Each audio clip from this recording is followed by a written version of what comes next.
Good morning. I'm Jess Jonas. My pronouns are she and her.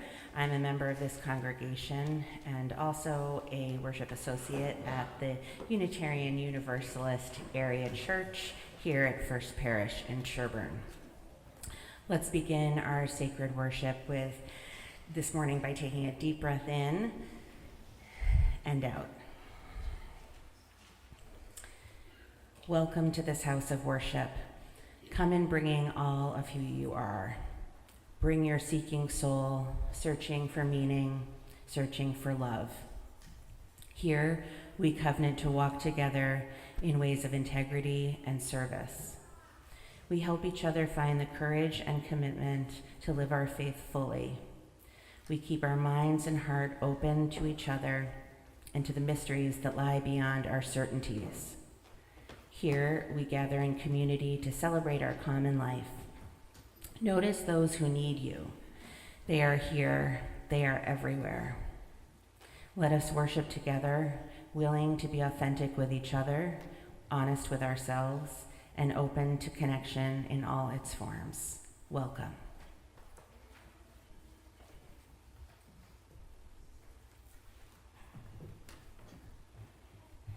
Good morning, everyone.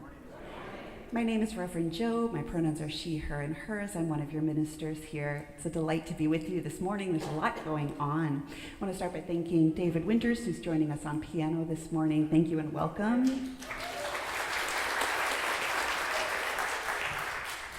A few pieces of a logistical welcome. We start by greeting those who are joining us online or watching later. Let's wave at the camera up over there. Good morning, or good time of day, whenever you're watching. To the right of the pulpit, there are handouts that include stuff about our June theme of nurturing, as well as places where you can light candles, offer a prayer card for us to read during the service, and sign up for fun jobs like lighting the chalice, ringing the bell, and offering flowers. Although it's coming close to the end of the normal church year before summer, there's not too many slots that you better sign up. Also welcome those of you who are visiting or are newcomers. We'd love to stay in touch and know that you've been here. There are blue cards in your pews. If somebody could hold those up, we can see what those are. Thank you, Janet was the first one, perfect.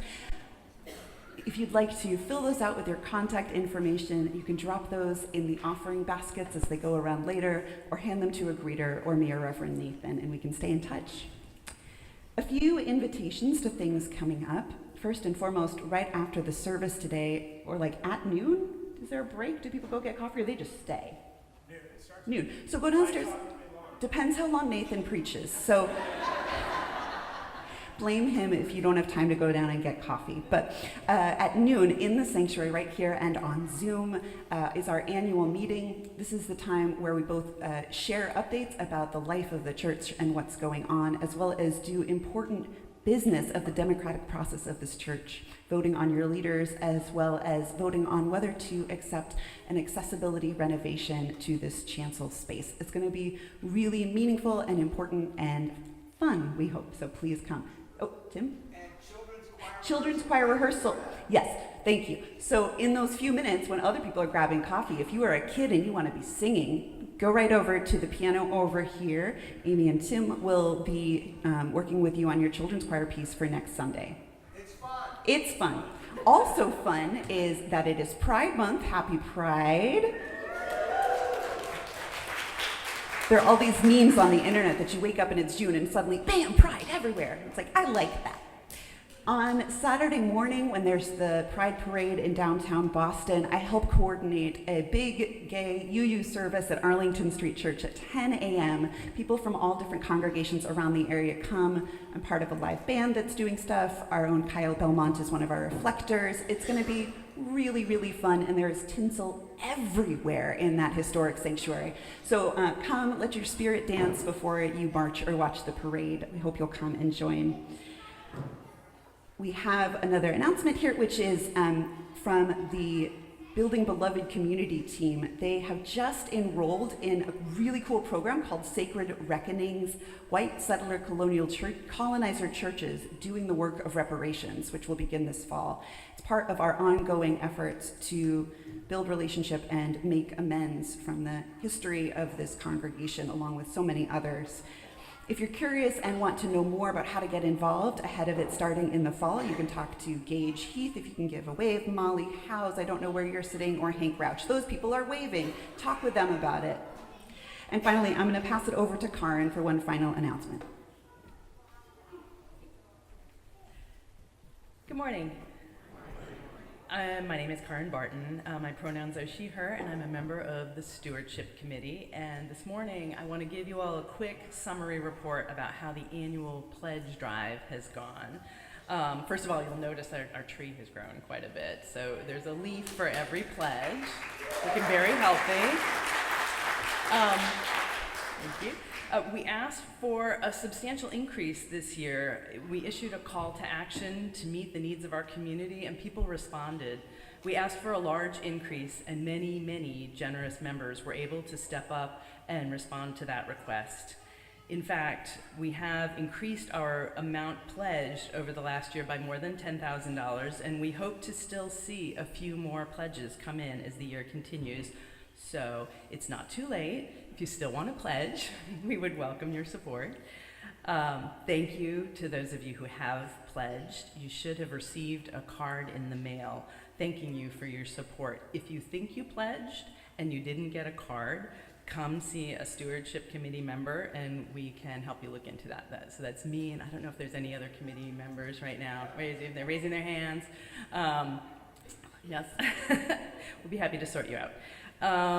So for those of you who like the numbers, as of today, we have more than $364,000 pledged, and pledged by 144 pledging households. So, good. Thank you.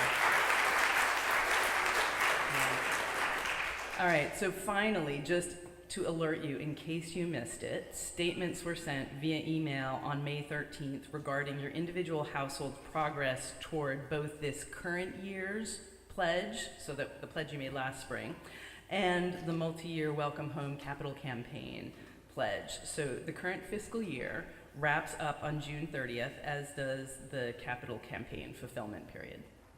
So look in your email if you want that update. And finally, I just wanted to say thank you all for your participation in this community. As Nathan often reminds us, we support each other in lots of ways. Money is only one of them. So now finally, as is our tradition here, I'd like to thank you. I would like to thank you, but I'd like to invite you to greet your neighbor. So please go ahead.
everybody. My name is Hannah Zarin, and my pronouns are she, her. Please join me in our responsive opening words, which will be on the screens. Blessed are those who yearn for deepening more than escape, who are not afraid to grow in spirit. Blessed are those who take seriously the bonds of community, who regularly join in celebration and learning, who come as much to minister as to be ministered unto. Blessed are those who bring their children, who invite their friends to come along, to join in fellowship, service, learning, and growth. Blessed are those who support this congregation and its work by regular, sustained, and generous giving. Blessed are those who give of themselves. Blessed are those who know that the church is often imperfect, yet rather than harbor feelings of anger or disappointment, bring their concerns and needs to the attention of the leaders. Blessed are those who as we serve, who realize that change is brought about through community, who do the work of committees and stay till the end. Blessed are those who speak their minds, who can take and give criticism, who keep alive their sense of humor. Blessed are those who know that the work of the church is the transformation of society, who have a vision of a beloved community transcending to the present, and who do not shrink from controversies, sacrifice, or change. Thank you.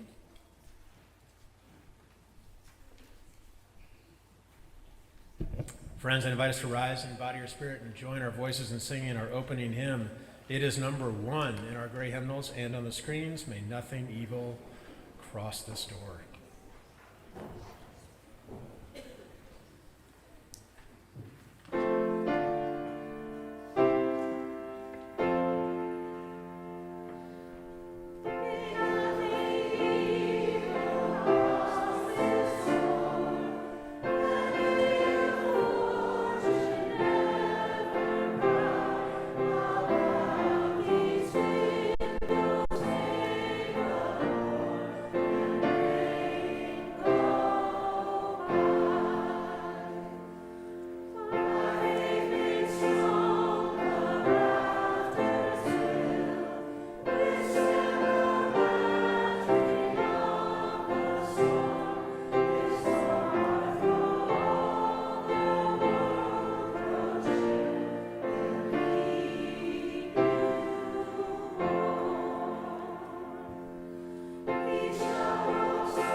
As we remain standing, I invite Elias and Simon McCoy to light our chalice, and we say together affirmation. Both are expressions of our life and our faith here in this community.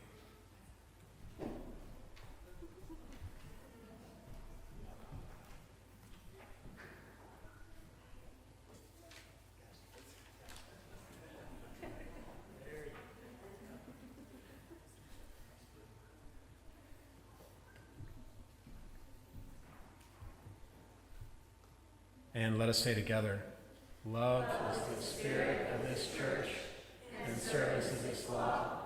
This is our great covenant, to dwell together in peace, to seek truth and love, and to help one another.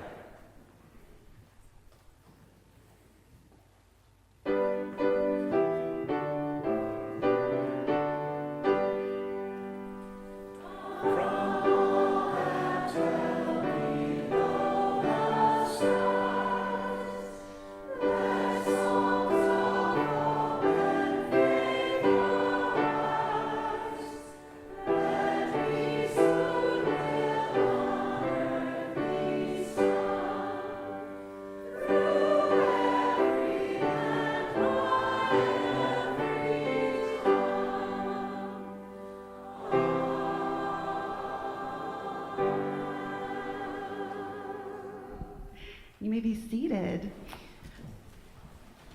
come to our Wonder Box time, our time in our service. There's always something special in our box that helps us reflect on a theme. Any young folks, kids, young at heart, who want to be close up, I'm going to need some helpers this morning, so come on up. Yeah, there's something over it because the stuff I put in there, one of them wouldn't let me close the lid. It was too big. Great. It's good to see all of you this morning. Hi. So today is our last day of children's faith formation classes for the year before our summer season. And I want to reflect together on this quote that I've heard a lot. I've heard it attributed to different people. They say different people said it, but so far, the best I can tell is it was by somebody named Plutarch. And we've got stuff in the box that's going to help us think together about what education is. So I'm going to need 2 volunteers for this. Let's see, who hasn't done it in a bit? Let's see, 1 and 2, come on. So you can take this cloth off, and there are 2 things in there to lift up. Great, there's 1, yep. And there is 2, yeah, go ahead. I just want the little plate in there too. Yeah, can you hold those up real high so that folks can see? What do we have? A bucket, or an old pail. Pail is the word I was looking for. And what's up here? A candle. Great. We're going to put those up here, if you would. Put a bucket here and a candle there. Thank you very much.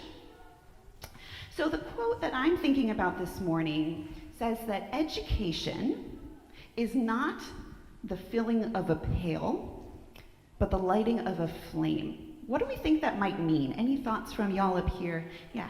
It's not just like filling the person with knowledge, it's letting them learn, like letting it grow. Perfect. So it's not just filling somebody up with knowledge, like you put water in a bucket and then it's full and you're done, but it's really helping them get excited about learning and sparked by what's inside them. That is exactly what I was thinking too. You know, I've been thinking about it. I think it's a little bit of both when we think about what we do here in our faith formation classes. We don't want to just fill your heads with a bunch of knowledge and have you leave, but we do want you to learn things. We do want you to feel comfortable knowing what Unitarian Universalism is about and knowing about our other world religions and knowing about justice. But I think more importantly, what our teachers here do really, really well is they want to know what you're curious about. They want to help you think and reflect and wonder. They want to help light a flame.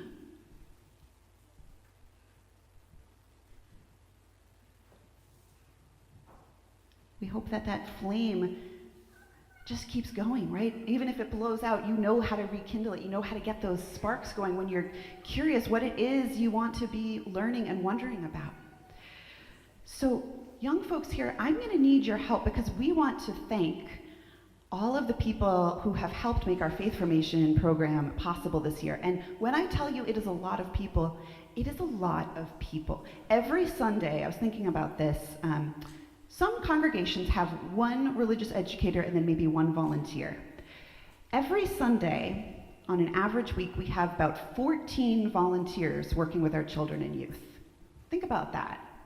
That's a lot of people giving of their time and their energy, their interests and their talents.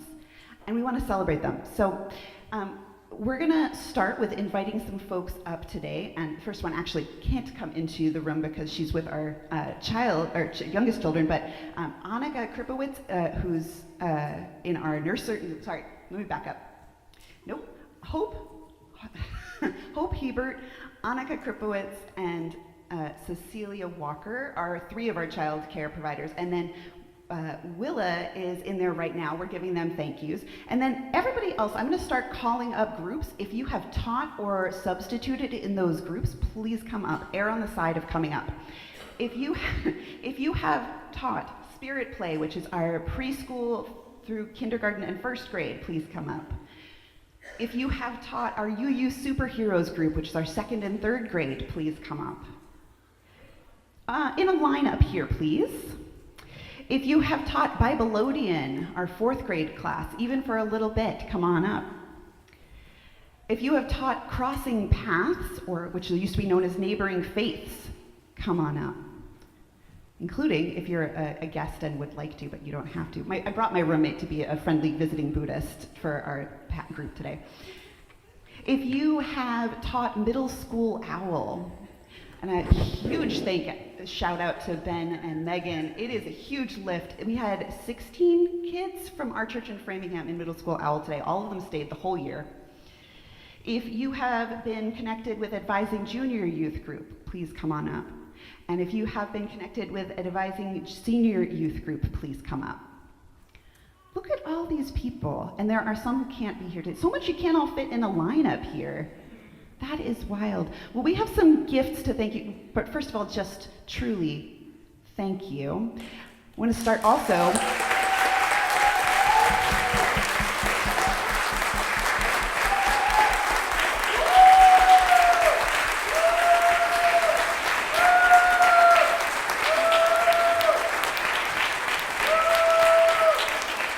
All right, there's going to be a lot of applauding today, so you got to hold it.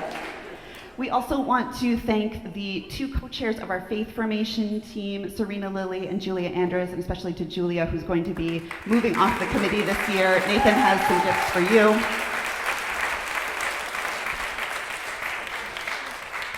And then as Nathan passes those out, kids, I'm going to need your help. We're about to bring out a big box full of gifts for all these teachers. Can you help make sure that anybody who's standing up here who would like one will get one? Nathan's going to carry the awkward box down.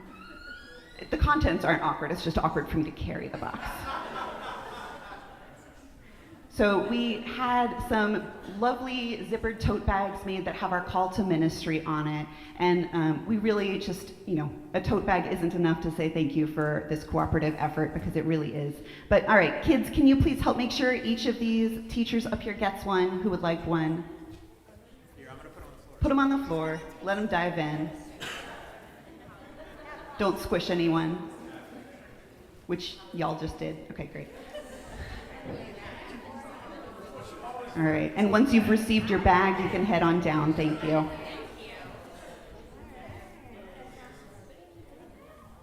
Who doesn't want a UAC branded tote bag in their life?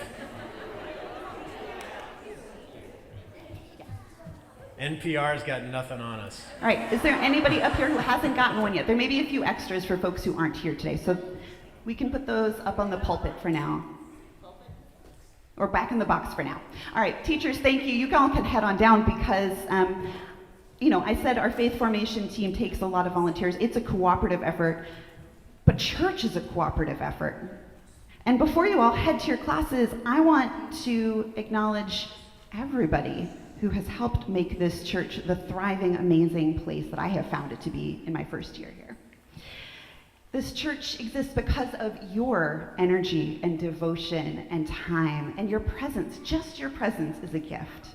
We want to recognize all of the many ways that people have contributed to our church leadership and congregational life this year. So as we name a category of involvement, if it applies to you even a little bit, we invite you to stand and then stay standing, or if standing is not going to be comfortable for your body, you can raise your hand. If you're not sure, you can count on yourself. And if more than one thing applies to you, you can start counting on your fingers. You can raise one hand and then another and then a leg, whatever you want, because a lot of you do a lot of things. All right, we ready? Let's do it. All right, if you have served on the board, on the Fun with Finance team, or are a trustee, please stand and remain standing. If you have served on any of our social justice or caring teams, could be the social justice team, the caring committee, beloved community, partakers, New Orleans service trip, lay pastoral care team, or anything else I didn't mention that is caring and justice related, please stand and remain standing. If you have served on the music committee, please stand and remain standing. If you've sung in the choir or the children's choir, if you've played an instrument or sung a solo or contributed to music in service. That's right, Tim. Jump. You gotta jump, Tim. If you've served as a worship associate.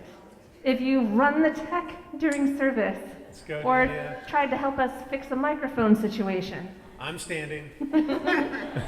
If you've served as a greeter or part of the welcome team. If you've been part of a covenant group or led a covenant group, or if you've ever invited someone to come with you to church.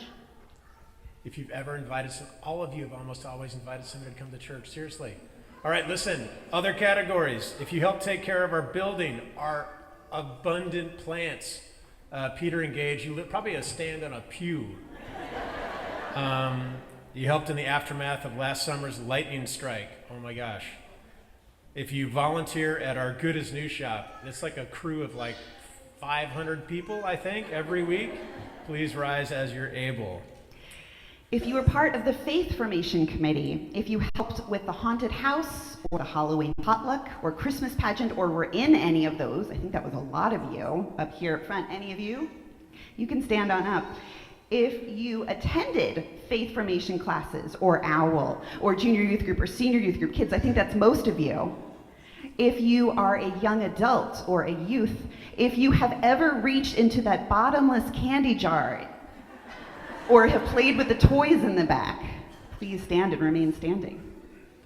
If you've ever attended a newcomer event, or a Roots history class, or a starting point group, or if you've ever joined us as a new member, if you've brought flowers, if you've rung the bell or lit the chalice, please stand and remain standing. If you've ever opened the church email. And read it all the way to the bottom. Now everybody's going to sit down like them. And lastly, if anyone has ever, and if you're here, to listen to this one because it's important. If you've ever attended a service, if you're hearing this, and if you're watching at home, you can also stand. So what the whole point is, there should be, Bill, I see you, no one should be seated. unless you're raising your hand. Unless you're raising your hand because you don't want to stand. That's like literally should be everybody in the building, yes? And everyone at home, yes? Because we're all here. It's amazing. So what we mean is thank you. What we mean is thank you. Yeah. You may be seated. As we sing our young people out with Go Now in Peace. Thank you, everybody, for all the ways you show up week in and week out.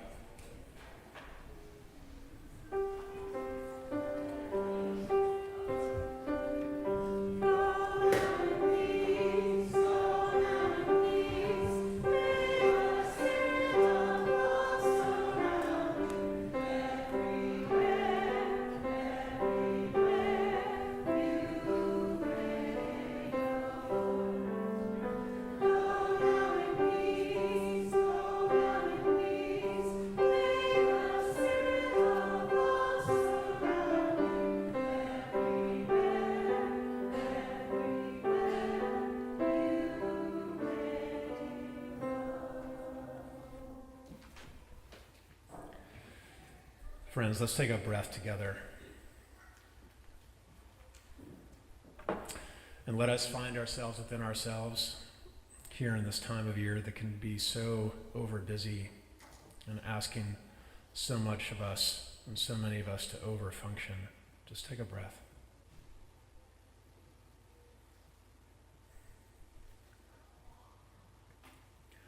And let us be invited into this time.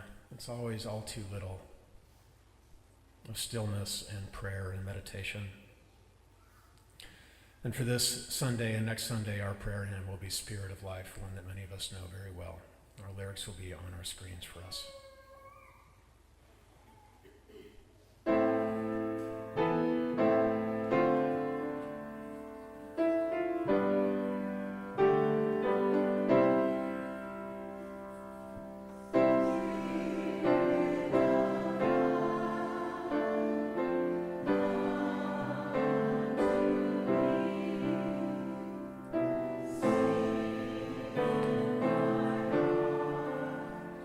All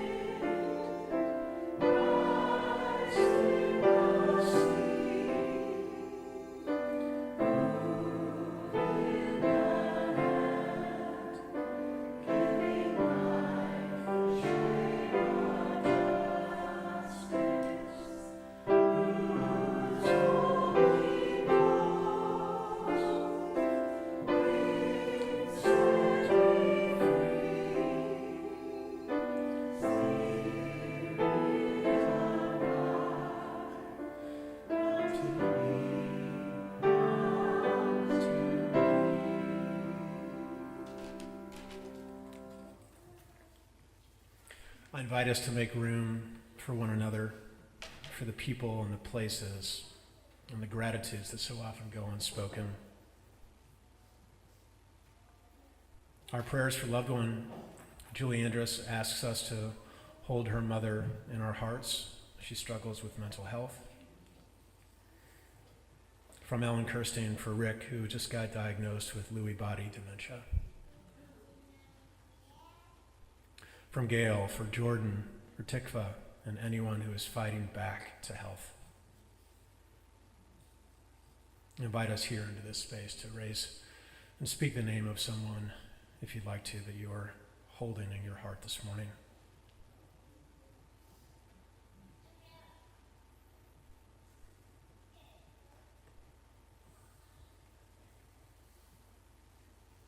I invite us to look out our clear windows. It's a beautiful morning here in early June. These windows, as we always remind us every Sunday, invite us to look out into the world, remembering that sanctuary is not only not in this space, but also the sanctuary we seek to build in the world that we live in. Our prayers for the world from Reverend Joe and our ministerial colleagues, distress over the passage of the anti-trans bills in Reverend Joe's home state of New Hampshire, mirroring discriminatory legislation in other parts of the country and setting a new low. And so she says we pray for our trans and gender non-conforming neighbors, for safety and for freedom. And from Don, for all of the loss of life that's happening in Gaza, and for the hostages to be released. For these we light a candle.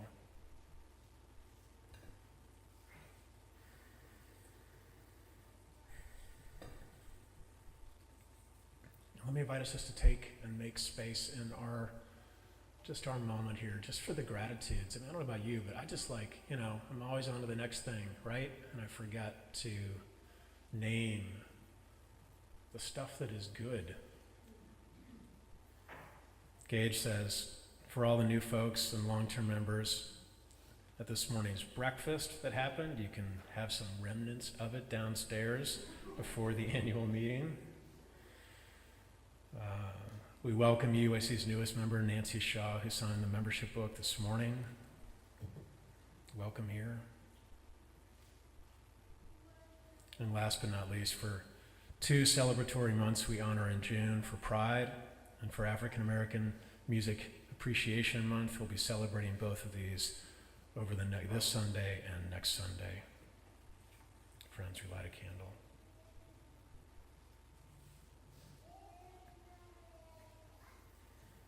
Let me call us into prayer together in whatever way or shape that word has meaning for you.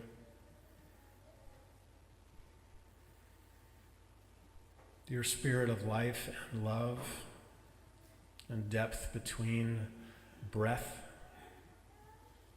the force that rumbles beneath us and breathes outside of us and stands like light above us on these clear early days of June. We are a people who are full. Our schedules are full, our email boxes are full, our attention spans are too full, our church life is full, our volunteer commitments are full. We are so full. We are like the pines here in early June. We just shed all of the pollen of weight sometimes.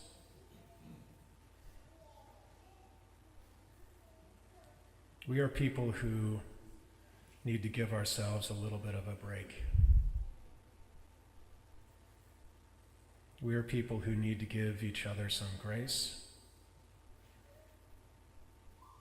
We are people who need to give and receive a little bit of love and release. Here in these early days and weeks of summer, friends, let us just find a recliner in our lives and lay back for a moment.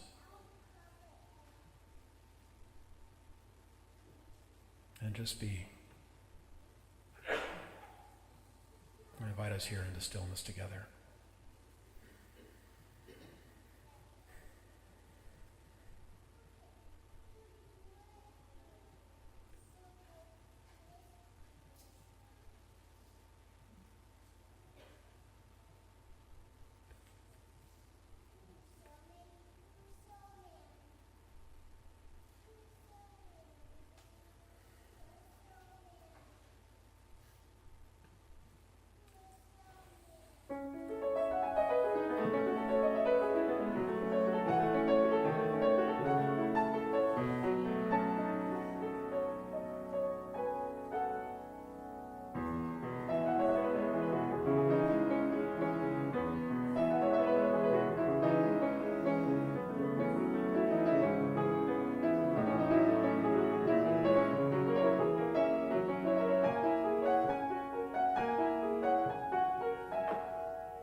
Thank you. Every week at UUAC, we collect an offering and then we give it all away to support an organization that carries out our shared mission of love, service, justice, and peace out in the world. And we can only give it all away thanks to your pledges, as Karen was talking about, so thank you. And Nathan and I were just looking this up. Since September, we have given away more than $32,000 to organizations doing good work in the world. That is amazing.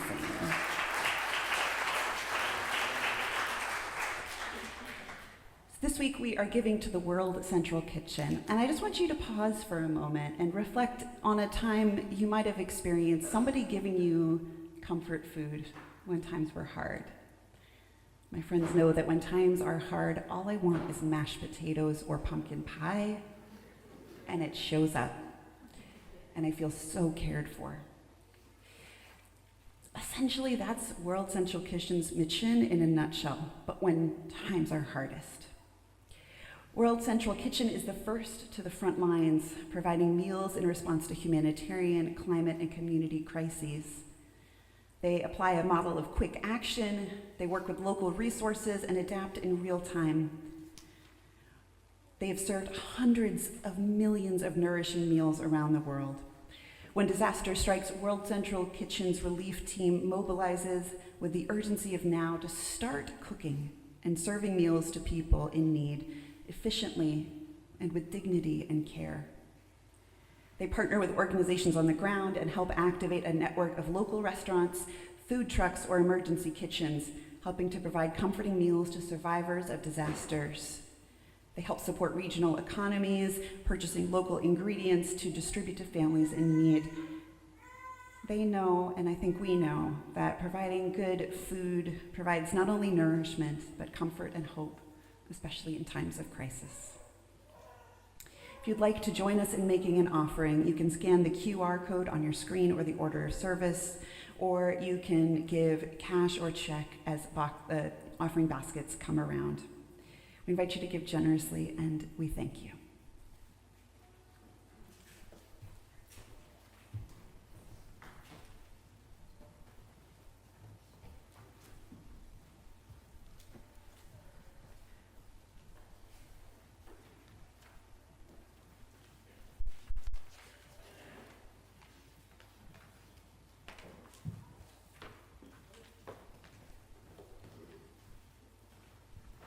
Hello.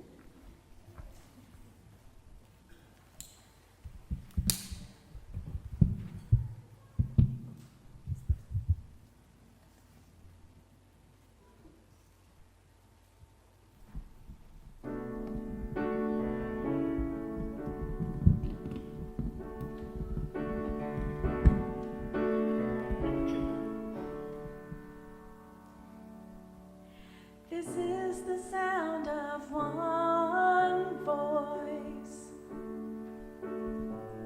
one spirit, one voice, the sound of one who makes a choice. This is the sound of one voice. This is the sound of one voice.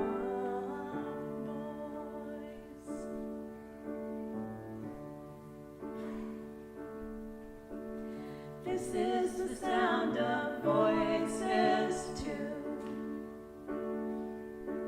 Sound of me singing with you,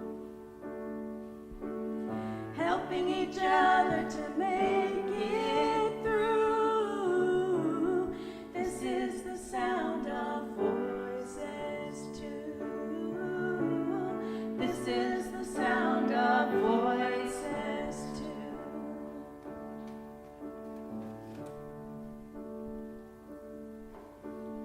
This is the sound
sound of one voice. One people, one voice. A song for every one of us. This is the sound of one voice. This is the sound of one voice.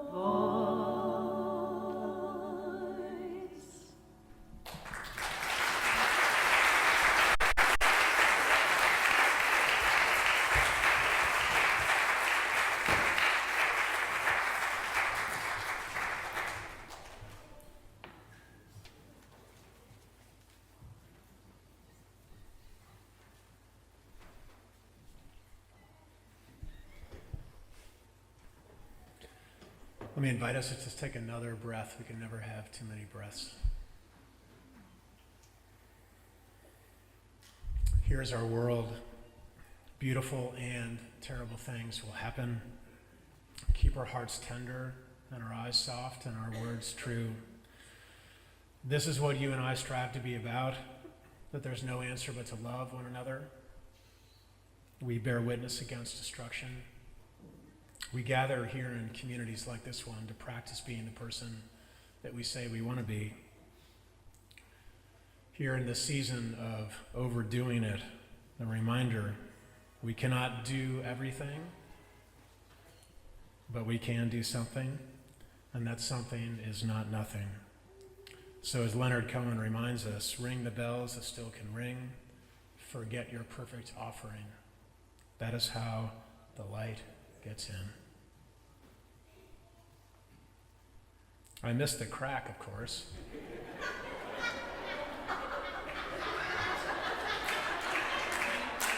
Right? I mean,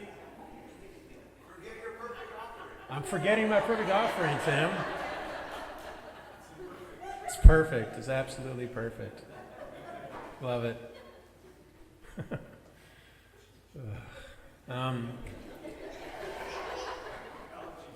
Yeah, allergies, right.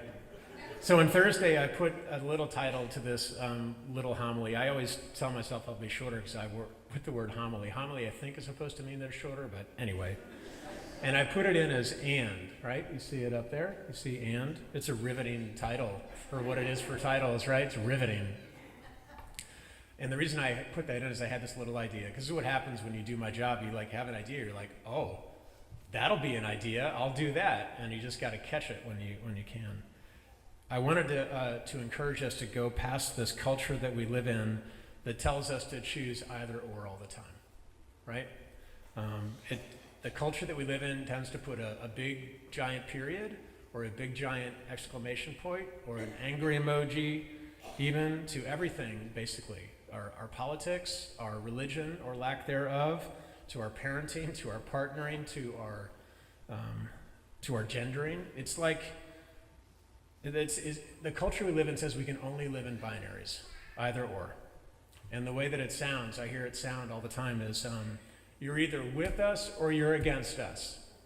You're either you got hope or you are in despair. It tells us nuance is weakness. There is no gray. Does this sound familiar to you? So I wanted to center us, I still do, in the opening sentence that I start all of my sermons with. I started with that opening line that says, here is our world, beautiful, and terrible things will happen. I've done that since about 2015. That is how the life of our church here has been together this year, and our life in general.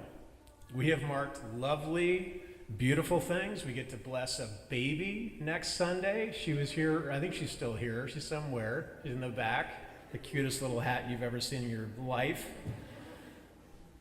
You know, we've hit some of our stride here in this liminal time. After the pandemic sort of froze us in place, we've welcomed new staff members, Reverend Joe and Kyle. We have an intern coming next year for the first time in forever. We've sang fabulous music Sarah. We've welcomed new members. And, we're leaning into, as complicated as it is, to this work of making our space more welcoming. We're going to vote on that later this morning. I use the word "and" because I love this space. This is my opinion. I'm not speaking on anyone on behalf but myself. I've been on this pulpit preaching with you for 21 years, okay?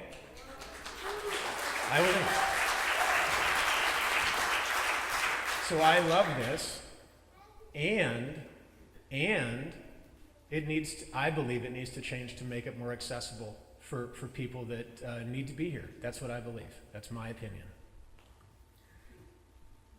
All of that is good. And terrible things have happened this year. I wrote all the people that we've lost this year in my annual report, which I'm sure all of you read from beginning to the end. We should have had that as a joke. We should have had that as a line for you to stand up with. But I want to say the names again because so often in our culture we move past grief, we move past loss to go on to the next thing. We lost Dan, we lost Sadie, we lost Michael and Nina and David and Jeff. Some of these tragically and long before any of us expected. Life is beautiful and terrible, isn't it? How do we live in a world where there's both? When everyone, and including parts of ourselves, just wants it to be nice and simple. That's what I notice. Okay, that was my topic on Thursday. Do you notice how I just basically gave you that sermon? Right? I know it, but I'm not done, Bill. I'm not done. This is my favorite part of this job, I can just say. Can you tell? I just love it, yeah. I changed my mind yesterday, and I do this a lot. This is what I love about Unitarian Universalism, actually. It's got some flex to it.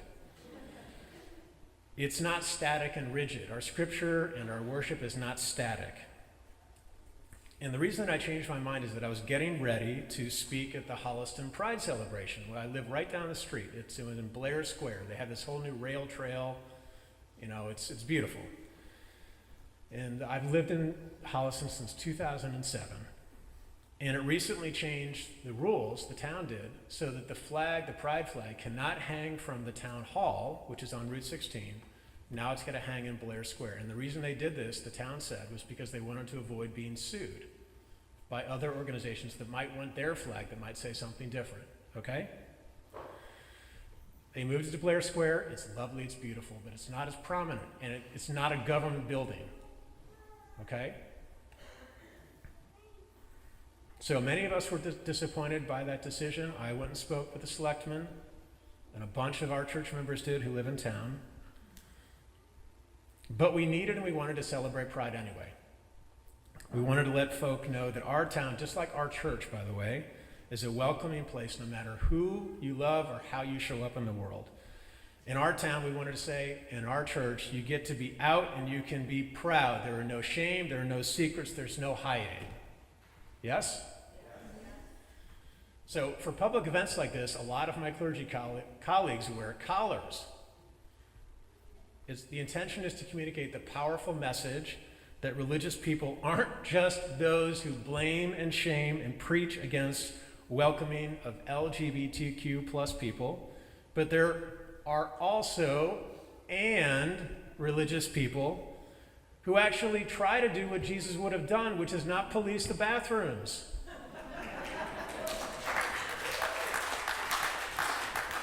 But friends, I don't have a collar. I don't have a collar. I've got my reasons, part of which is that I grew up Catholic, and the visceral reaction that I know I would have looking in the mirror at myself. I know I've got work to do it. I've got a great therapist. I can do this. But sometimes the pull of the past is strong, isn't it? But I do have a stole. I have lots of them.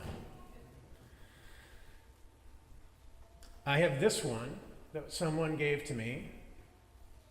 as a gift when same-sex marriage was legalized in Massachusetts. I've told, and Marty's here, Marty and Gail. Marty was here. Marty, you and I were in the library. I've told the story now a couple times. In the library, our church library, and you came in, because this is before smartphones, by the way. Can you imagine that life existed before smartphones? It was amazing. And you said, did you hear the news? Okay? A couple months later, I was doing your wedding, both of you, in your living room.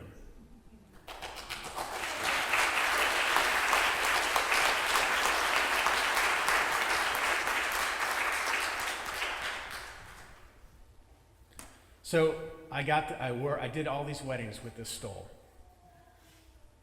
And I brought the stole, I folded it up, Joe saw it on the table in my backpack on Thursday. I took it home with me. And I was getting ready to go down to Holliston, the Blair Square. There were a lot of people there. And I had this one moment, this fleeting moment, where I didn't want to bring it with me. And I was thinking about that. What is that about? What's going on, Nathan? It's really important to pay attention to those moments in your life when you're like, I don't think I want to do that, to listen to that. And I wanted to name this. This is why I changed my homily. Because even after all these years of being your minister, I still have some sheepishness, I think, about claiming myself as a religious person. I mean, I'm so bad at religion, I made it my full-time job. What's going on? Why was I feeling that way? And I knew the answer right away. The answer is that I often feel embarrassed by the role that religion has in our culture. The claims of certitude, the either-or stuff, the divisiveness, the platitudes, the hurtful answers that I hear clergy give in the face of grief that says everything happens for a reason, the anti-intellectualism, the anti-science. In a word, you guys, I don't often feel pride, even though I'm absolutely proud of this community, of myself in this community, of our work together, of Unitarian Universalism. Like, I'm so proud of that. But when people hear what I do for work, and I get asked this all the time, but yeah, but like, what else do you do? I get asked this all the time. What else, but like, what is your job? By the way, if you're wondering, I don't volunteer here. When we ask for pledges, part of it is because you guys are an employer, okay?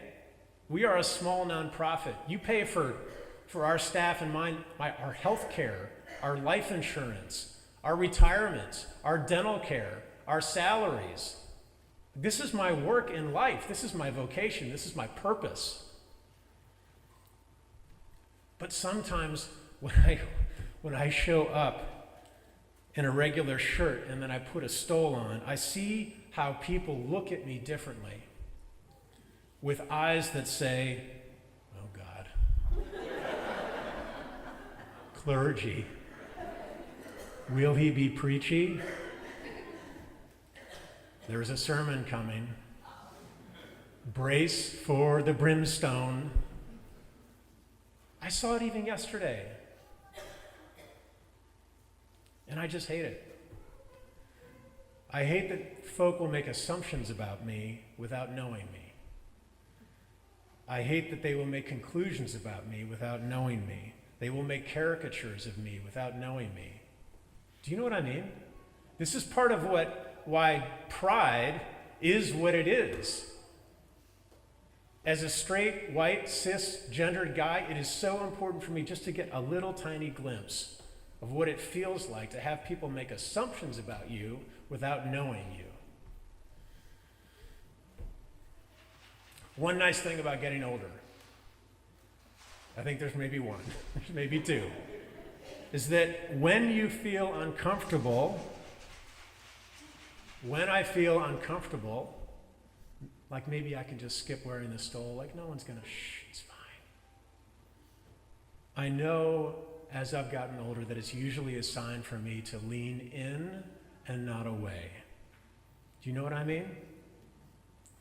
So, did I root around in my work backpack for the stole and carry it with me and lean past my discomfort with being publicly religious to say that I am proud on this Pride Day to speak as your minister on your behalf? Did I do that? Hell yes, I did.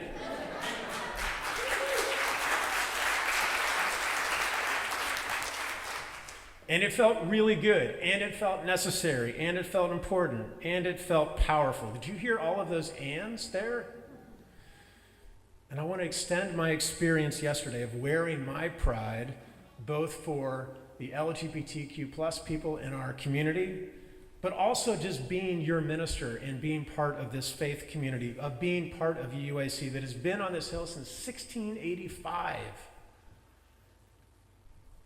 Because sometimes I really think that my sheepishness, my shhness, is something that all of us have. We have got so much to be proud of. Not in a self-congratulatory way, but just in a way that affirms that we have something to offer in these times of either or, that tells us that we have to or we should be So I just wanted to, the last thing I want to do is just enumerate some of the things we have to be proud of, okay? Okay? So we're going to be here for like days.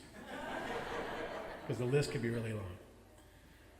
For the flag out front, the pride flag that is raised here since 1999, welcoming folk when the door for them was often closed. That flag put up there after a member of this town of Sherburne leafleted the entire community with homophobic mailings. This church put that up there. I have what? What do we have?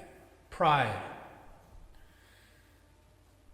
Working on, as I've mentioned before, making our space more accessible so that we can be changed by people who find it hard currently to call our space home.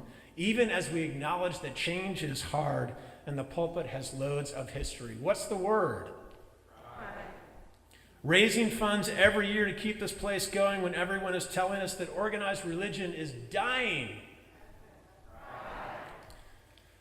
Why do we do this? Because loneliness is an epidemic. And our religion is more horizontal than vertical. We are more about relationship and covenant than creed.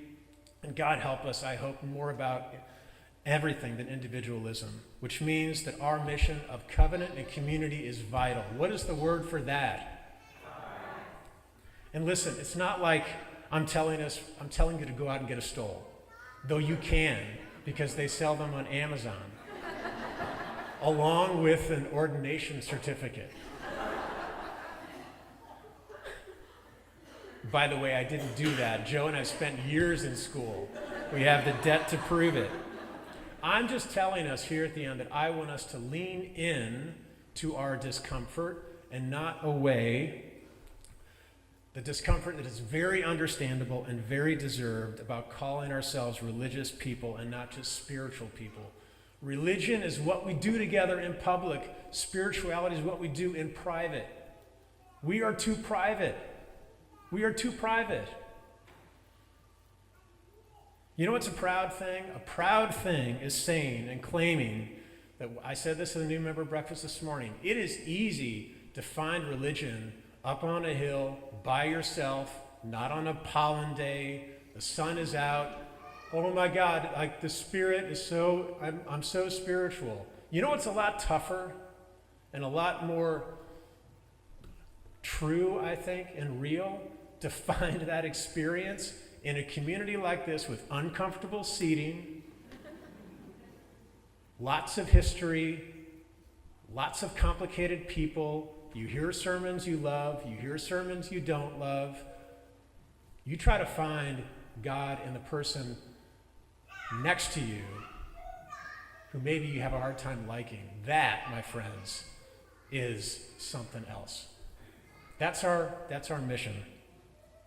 So, I want us to put on our metaphorical stoles, everybody, and I want us to show up unabashed in the world. I want us to cry out as loud as that little one in the back. Like, I'm so proud to be part of this community. I want us to be seen. I want us to be open-hearted. I want us to be self-respecting. I want us to be leaning in and curious and courageous and preaching and to be proud. Amen? Amen.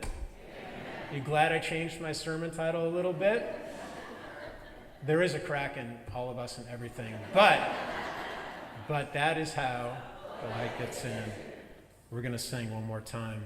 1028, The Fire of Commitment. Rise and bow to your spirit.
An invitation for us to go down to coffee hour, which there is good food left, and then our annual meeting begins here right at noon. And a reminder that our children's choir with Tim and Amy, they're going to be, all the young ones are going to be singing next week. Next week is Flower Communion, which is beautiful. And did I mention we get to bless a baby, you guys? To bless a baby. Let us say together our call to ministry. We go forth into the world in peace to act with works of love, to affirm each person's dignity, and to cherish the living earth. Love to us, love to us. Amen.